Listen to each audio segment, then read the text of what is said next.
Hi viewers! Welcome back to my channel. So may nag-comment sa isa sa mga video na in-upload ko. So yan yung video na yan. Kung hindi mo pa napapanood ay pwede mong bisitahin sa YouTube channel ko.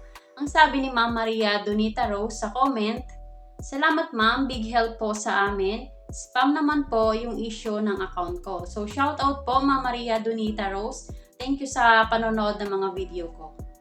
Yan ang pag-uusapan natin ngayon. Kaya naman tapusin mo hanggang dulo dahil ituturo ko sa iyo kung paano nga ba mawala ang spam violation. Kapag nakakita ka ng ganito, ibig sabihin nakita ni Facebook na parang spammy ang post mo, comment o activity mo. So ano nga ba yung mga dahilan bakit nagkakaroon ng spam violation? Yung una guys ay paulit-ulit na post. So for example, pinost mo na ngayon, tapos pinost mo pa ulit kinabukasan, pero iisa lang yung video na yon.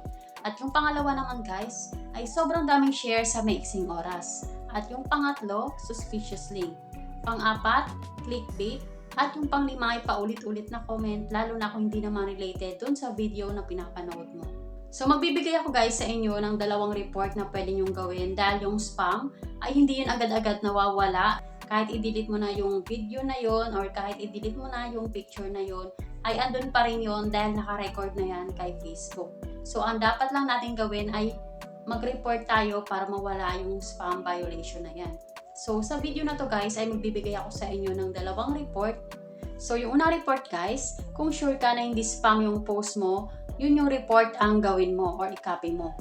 At yung pangalawa naman guys, kung hindi mo sinasadya na spam yung post mo or hindi mo alam, yung pangalawang report ang gawin mo. So yung mga report guys ay ilalagay ko sa comment section. Tapos kung hindi siya makopy, screenshot mo lang. Tapos, yun na lang guys, report na gawin mo.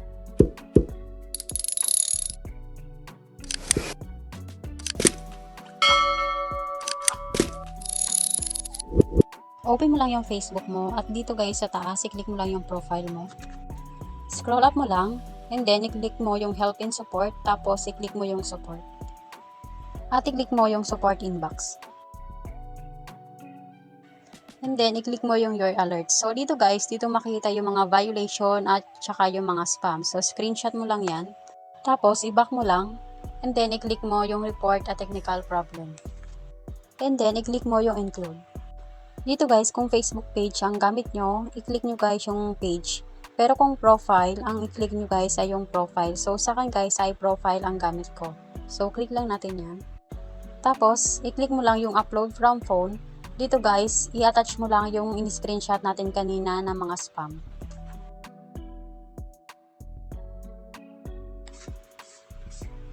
Hello Facebook support. I believe my post was mistakenly flagged as spam. The content I shared is original and does not violate the community standards. It is not misleading, repetitive, or harmful in any way. Please review my post again. As I am certain, it was marked in error. Thank you for your time and assistance. Okay, and then guys, nilagay ko dito guys sa baba yung Facebook name ko. And then, isend nyo na lang guys.